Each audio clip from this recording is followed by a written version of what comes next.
Okay, now let's quickly go through the part list. Now I'll be stressing upon one part, that is windlass specifications and the mooring winch motor specifications. Now if you see here, the kilowatt rating of the windlass is much higher than the mooring winch. It is almost, I mean, little less than double. So and even the RPM, if you see, it is lower compared to the mooring winch. Now what has happened in one of the vessel is that it was not seen by the ship staff that the kilowatt rating was different. They blindly renewed a windlass motor with a mooring winch motor. It worked for a few minutes. They tried to heave up the anchor, but midway, what happened was there was an internal damage within the motor because it could not take up the torque. The the anchor came down at such a velocity that it ended up breaking the bitter end of the anchor chain.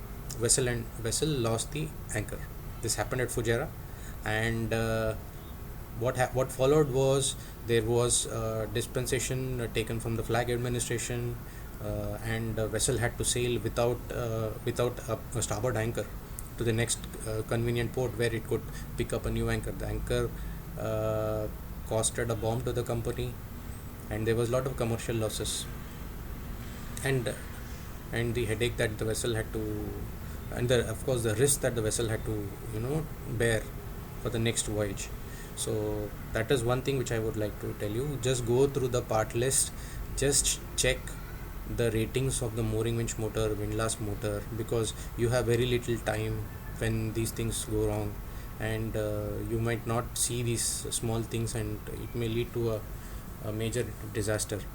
So even with the mooring windlass, if the port windlass goes bad, do not blindly cannibalize parts from the starboard windlass, because even if you see here, the drawing numbers are different for the port windlass as well as the starboard windlass. There is certain changes that needs to be done because of the direction of rotation of the motor. The port side may be motor rotating in a clockwise direction, the starboard motor may be rotating in an anti-clockwise direction. So there is some changes to be done. So be careful about cannibalizing parts, especially with your mooring winch and windlass equipments. Coming down the pump unit is more or less the same.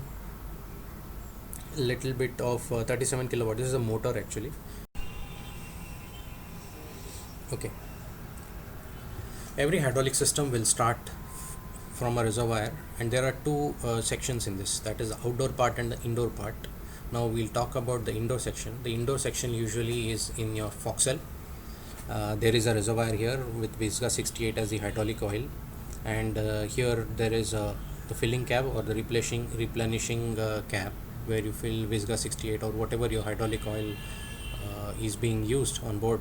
75 is the temperature sensor, 74 is a level sensor, 76 is a normal check valve, 09 is a normal valve here.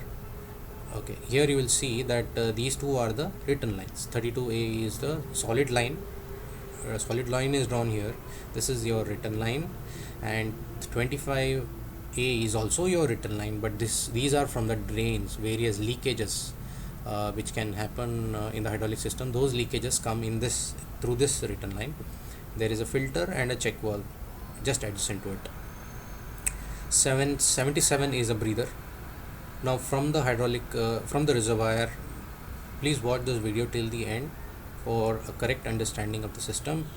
From the point S1, your hydraulic oil will come through this strainer to the hydraulic pump. This pump, as I had explained earlier, is a unidirectional variable displacement electrically driven pump, and P1 is the discharge of this pump. It is going to this solenoid which is located on the outdoor, that is on your deck.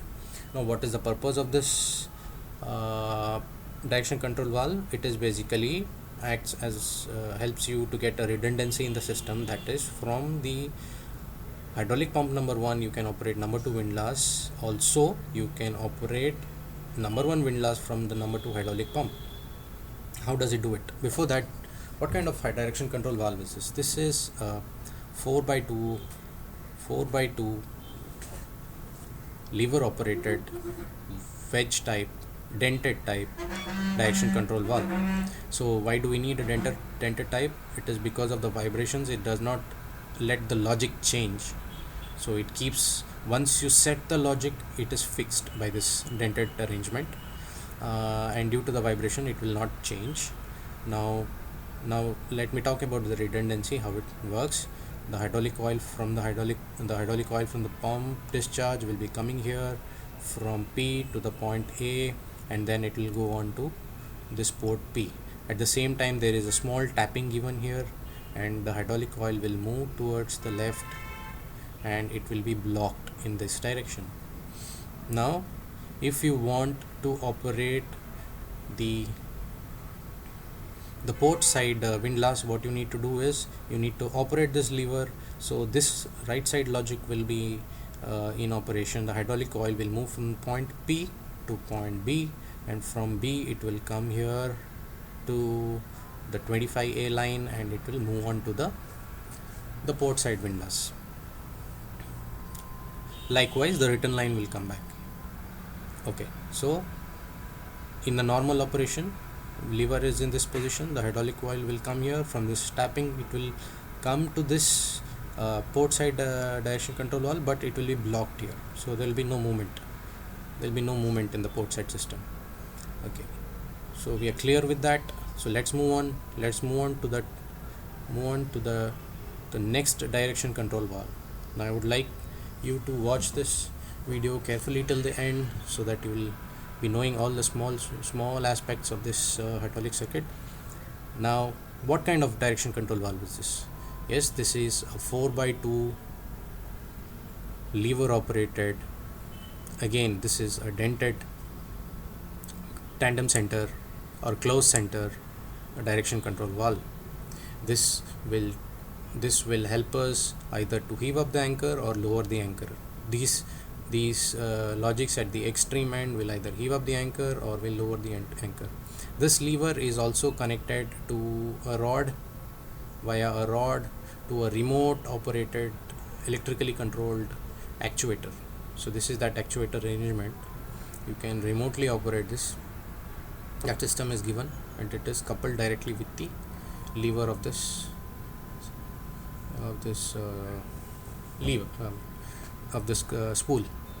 Okay, and now going ahead, now when the hydraulic oil is coming from to this end, okay, it is simply getting returned to the reservoir. So basically, initially when you start the pump, there is this inching process where you are heating up the system. So that goes on. Now a command is to be, okay, in this section I would like you to be very attentive because this is the critical section of the video which helps you to correctly understand the entire process, how we are achieving the heaving and the lowering operation by the help of this direction control valve here, the displacement control direction control valve here, and the hydraulic motor here. Now coming to this, we are operating this lever in such a way that the logic at the right hand side is in operation. So this is for your heaving up operation. So when you heave up the anchor, you need to remember that there is a lot of inertia that we have to overcome, and it is a slow process. So the hydraulic oil from the point P will flow through this direction, and it will come on to this point. Here you have a check valve, and also you have this pressure compensating valve. In earlier video we had seen that during the heaving up operation, the hydraulic oil will flow through this check valve and not through this pressure compensating valve. So it comes through this check valve from this point, from this junction. Basically there are three paths for this hydraulic oil. One is it can go to your hydraulic motor. Second, it can act on your relief valve. If the pressure is more, the relief valve may lift. Also there is a third thing, that is the shuttle valve. Shuttle valve is basically check valves in opposite direction. If you see this acts like a OR gate. So if you have supply from either of the sides, from the top or from the bottom, the hydraulic oil will flow in this direction. So this is like a OR gate. So the hydraulic oil is coming here, it is going to the hydraulic motor, it is also coming to this position through the shuttle valve, it is coming to this junction, and there are 3 points three tappings.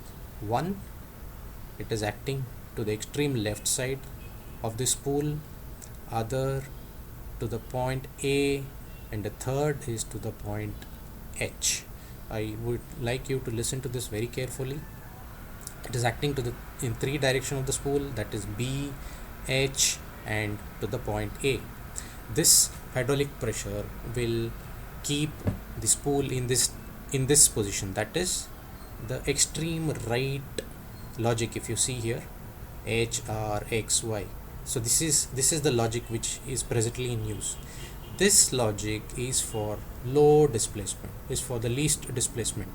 If you are initially starting a hydraulic motor, there is a minimum displacement that is always required to be maintained. So this right end logic helps you to maintain the minimum logic. So how does it work? Listen to this very carefully. From the point H, the hydraulic coil will flow to the point X. From X, it will come and act on the lower end of the piston. This is a variable displacement hydraulic motor we just discussed, so we need to adjust the angle of the plate here. So it is acting at the bottom. Hydraulic coil from the back side of the piston will come in this direction from the point Y.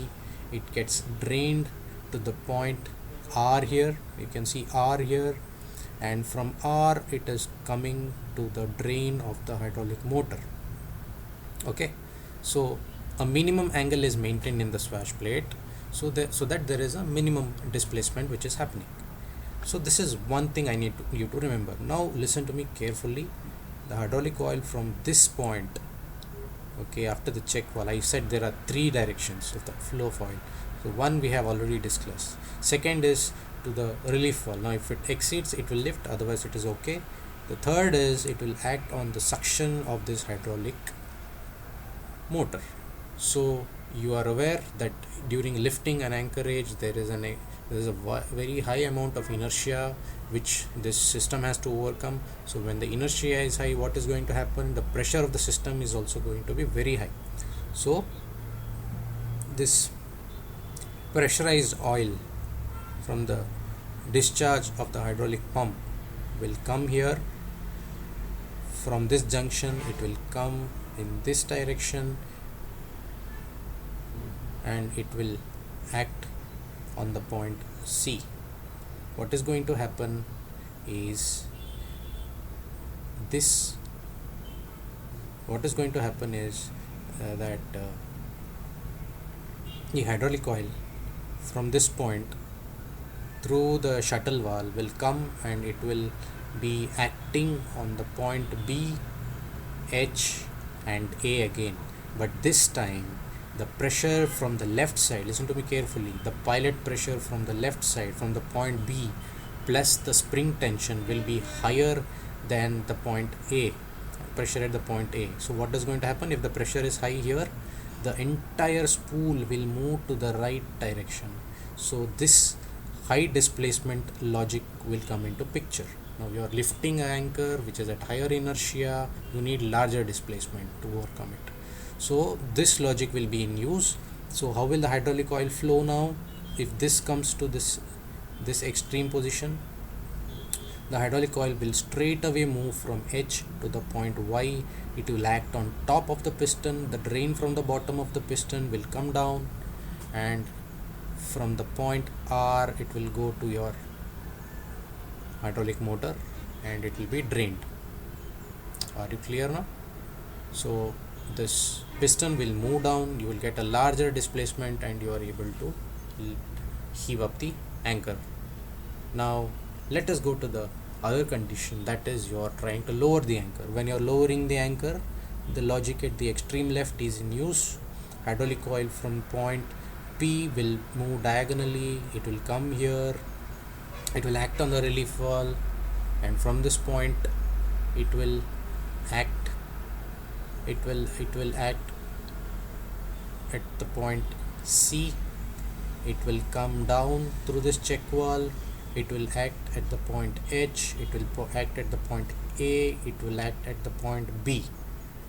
Okay, now what is happening is that pressure at point A and pressure at point C together will exceed the pressure of point B and the spring tension, correct? So the spool will move towards the left side. Of course the default position will be maintained, and the hydraulic oil will flow from point H to point X. It will act from back side of the piston, and the hydraulic oil from the top of the piston will be drained into the through this to diagonally, and it will go to the hydraulic motor. Now you have a minimum displacement. You don't need that much of torque because you are lowering the anchor. Okay. The only difference is you need to remember is the hydraulic oil will also be acting at the point C. Unlike lifting of the anchor, you are having an additional hydraulic pressure acting on the point C. Point A plus point C will overcome the pressure at point B and the spring tension. This is how you are achieving the lowering of the hydraulic. Now the return will remain the same. The return oil will flow back to our reservoir. This is how you are achieving a heaving and lowering operation. I would like you to watch this video again for a correct understanding, and make sure that you have gone through this video before you join the next vessel.